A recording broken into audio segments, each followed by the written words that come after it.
were born before the wind. Also younger than the sun. Yeah, the bonnie boat was one as we sail into the mystic. Guy 7, welcome. Oh, I can now hear the sailors cry. Smell the sea and welcome feel to the Listen sky. to the Mystic in Hawaii. Let your soul and spirit fly into the mystic. Van Morrison welcomes us today. Where that foghorn blows, Here it comes. Hear it? I will be coming home. I will be coming home. Yeah, when the foghorn blows, I wanna hear it. I want to hear it. I don't have to fear it. Don't have to fear it. I want to rock your gypsy soul. Welcome, Philip. Just like way back in the days. Way back in the days of old.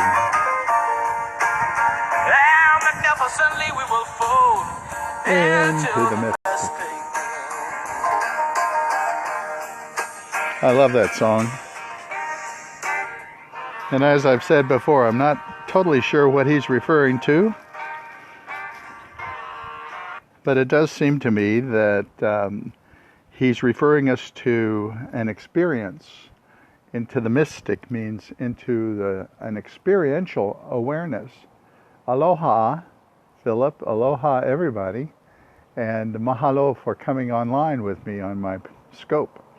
I call this Listen to the Mystic in Hawaii, and I think a mystic is kind of a collaborative experience. It has to do with a community that comes together, and that community experiences something that transcends all of them. And the mystics who I'm here to read mystics, some of their poetry, some of their quotes, because it attunes me, and it attunes all of us, I think, to those dimensions of life that often are beneath our consciousness and awareness. The dimension of the reality of love that permeates everything. I've said that the one true reality is love, and love infuses all of creation, and it infuses as much like we treat vodka. We treat vodka by infusing it with flavors from seeds. I learned from Philip. Seeds oftentimes are used. So are fruits. Soak pineapples in vodka for a while, and you have a pineapple vodka.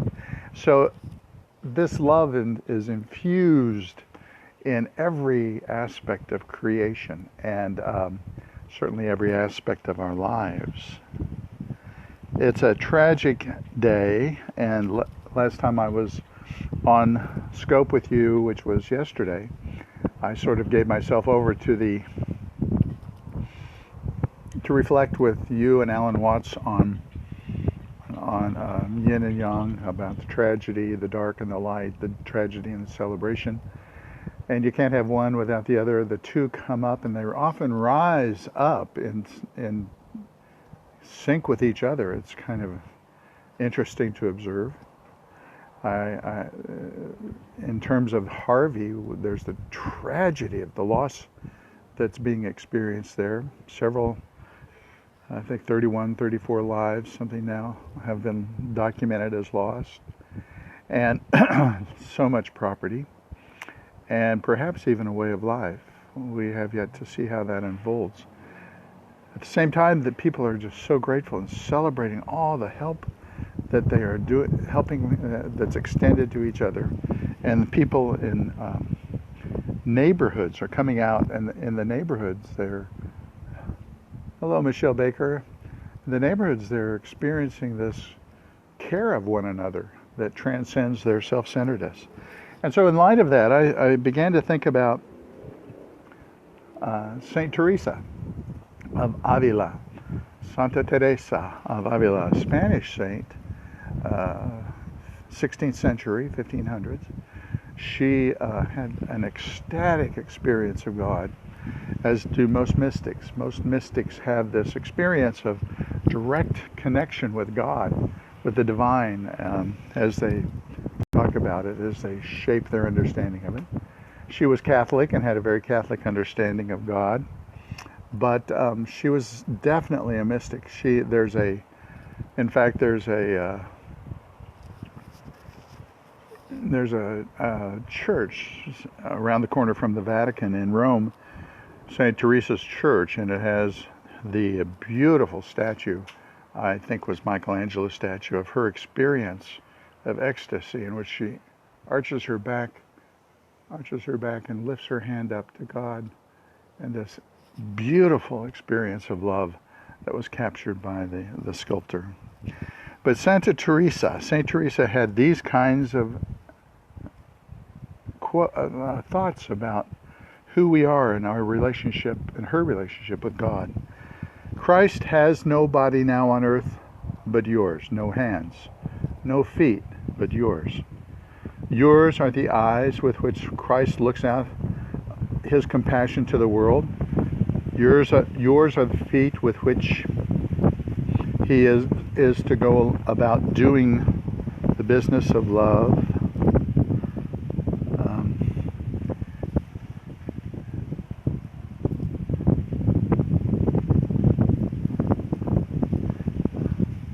Yours are the hands with which he is to bless us now.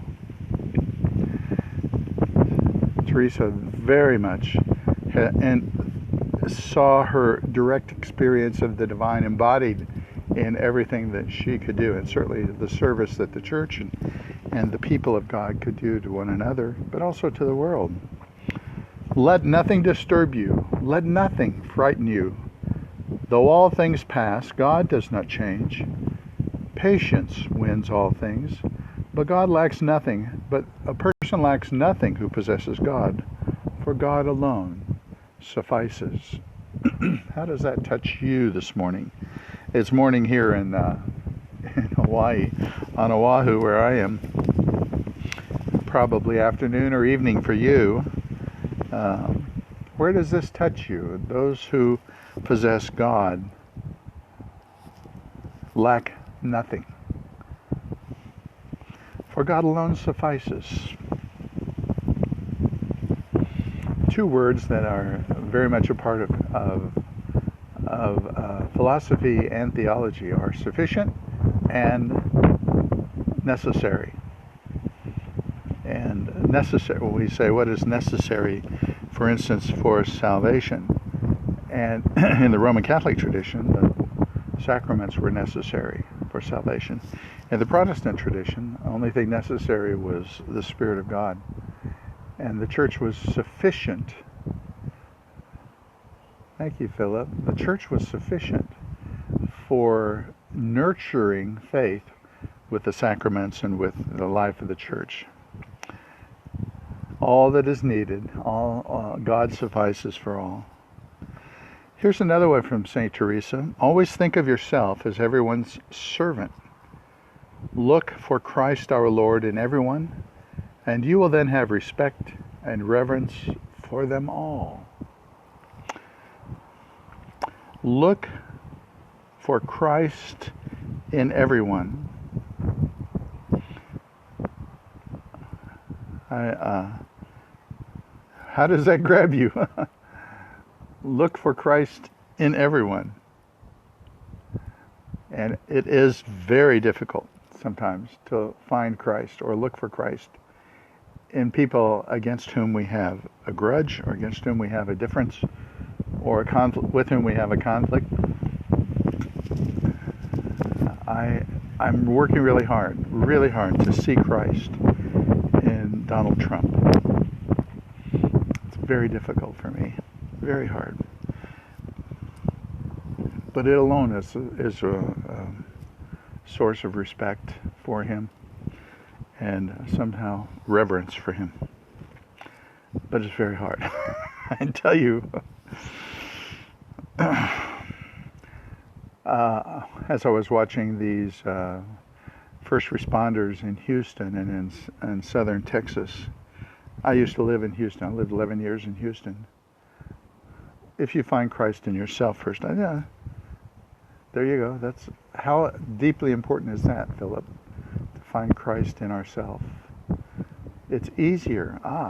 Why is it easier when I find Christ in myself? In what way is it easier to find Christ in others when I find Christ in myself? In what way? I hope you'll share more about that. As I was going to say that as I was watching on TV, you stop judging. Because you stop judging yourself? I'd like to reach that point. That sounds like a good place to be. It's easier for me to not judge others than to judge myself.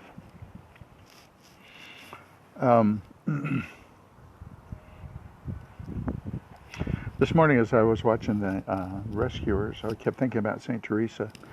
And you are the hands and the feet, and you are the boats, and you are the life vests, you are the compassionate hearts, you are the sleepless nights, you are the hungry first responders who are there to care and to reach out on behalf of the living, the one who is, on behalf of the total love of God, if we use her terms.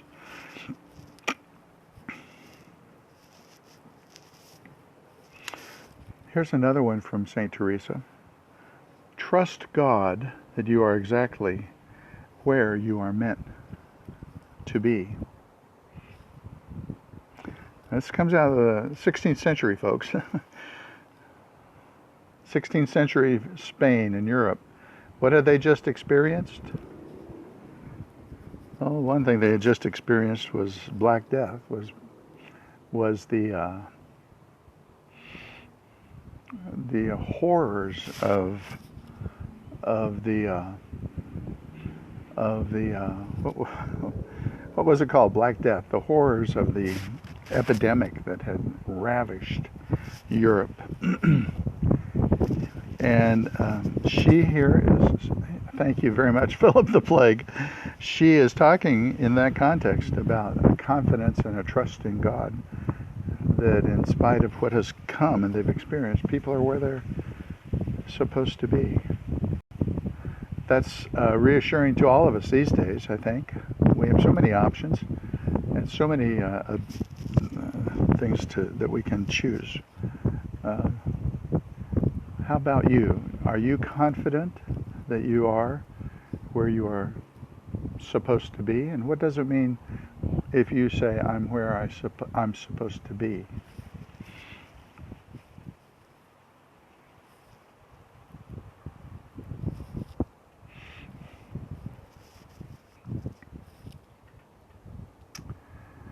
The Catholic understanding, and certainly the strong Western, then I am rich. Then I am rich, says Philip. Good. Yeah. The Catholic understanding of Western religion, and I have all I need. I have really enjoyed Alan Watts of late. And Alan Watts said, I've never heard anybody do a sermon on this passage from Jesus where he says, consider the lilies of the field, they neither toil nor spin, yet they are clothed with the more abundance and radiance than all of King Solomon. Don't you know God knows when a sparrow falls? Don't you know God would be aware of your needs? Don't be anxious about tomorrow, what you will eat or drink or how you will do. God knows everything and will reach out and supply those needs. That's a hard word to preach in Houston, Texas right now. Although, in some really wonderful ways, the folks in Houston, Texas, with the hands and feet of God gathering them in and taking them to safety, are also experiencing that in a profound way they are indeed knowing that God is catching them as they fall. The surest way to determine whether one possesses the love of God is to see whether he or she loves his or her neighbor. These two loves are never separated. Rest assured, the more you progress in love of neighbor, the more your love of God will increase. The Roman Catholic approach especially was oriented around striving to acquire and to achieve the divine, to get to God. We Protestants reversed that. We said, God got to us.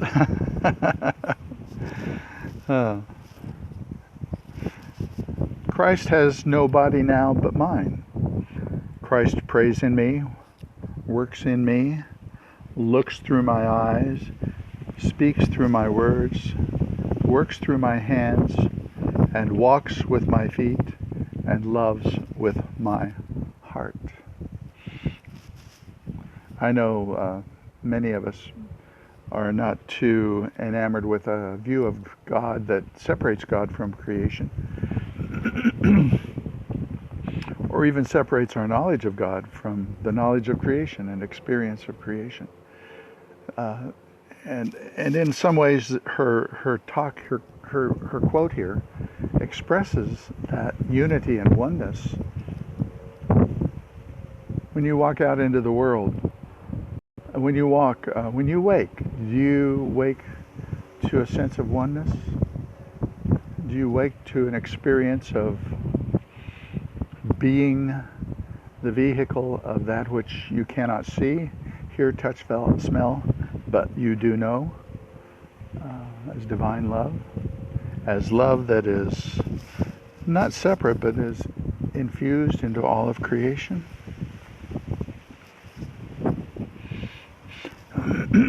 I love this one. We pray. What do you think of when you think of prayer? Well, it's kind of interesting. The word pray, as an English word, is a judicial term. It means please, please, please. It's used in courts, even today in some of the legal documents. A prosecutor or an advocate prays the court to do something. And so we associate prayer in our Western thinking a lot with asking. Gotta ask. And some of us refuse to manipulate God and say that we know what we need, and therefore we can ask God better than we to do what we think is the best. Teresa says this: mental prayer, in my opinion, is nothing else than an intimate sharing between friends. It means taking time frequently to be alone with the divine, who we know loves us. The important thing is not to think much, but to love much, and do so that which best stirs you to love. Do what you want that stirs you to love, Philip. Love is not great delight, but desire to please God in everything. Or to maybe to contemporize that, to please the one true sense of self and love in ourselves, that is everything. That is, and to do that in everything. A desire to please that deep sense of self in you, that deep sense of self in everyone. We always find that those who walked closest to Christ were those who had to bear the greatest trials. Now, what's the reason, do you think, that occurs? Why is it that walking close to Christ results in bearing great trials?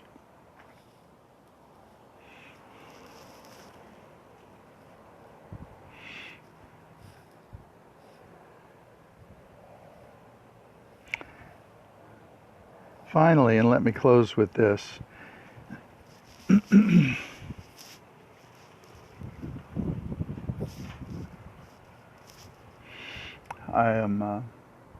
I've been a hospice chaplain, a chaplain in long-term and hospice care, And I really cherished that experience. It was one of the best experiences of my Presbyterian ministry career. And so I was walking in the halls of death, dying every day. Remember that you have only one soul, that you have only one death to die, that you have only one life. If you do this, there will be many things about which you care nothing. Walking close to that, keeping some sense of understanding of that, really makes a powerful statement in us about life and what we cherish. It's kind of interesting that I have all this trivia about religious history, not all of it, but some. And one thing that I picked up is that in some monastic movements, the monks would sleep in their coffins, sleep in a coffin, so that they would grow accustomed to the reality of dying, and how that impacted their life. Remember, there was a time in the 60s when people were making coffins and using them for coffee tables in their home. Strange as that may seem. But is death not part of life and a way in which we experience life in a powerful way? Thank you so much for joining me here in the Mystic in Hawaii.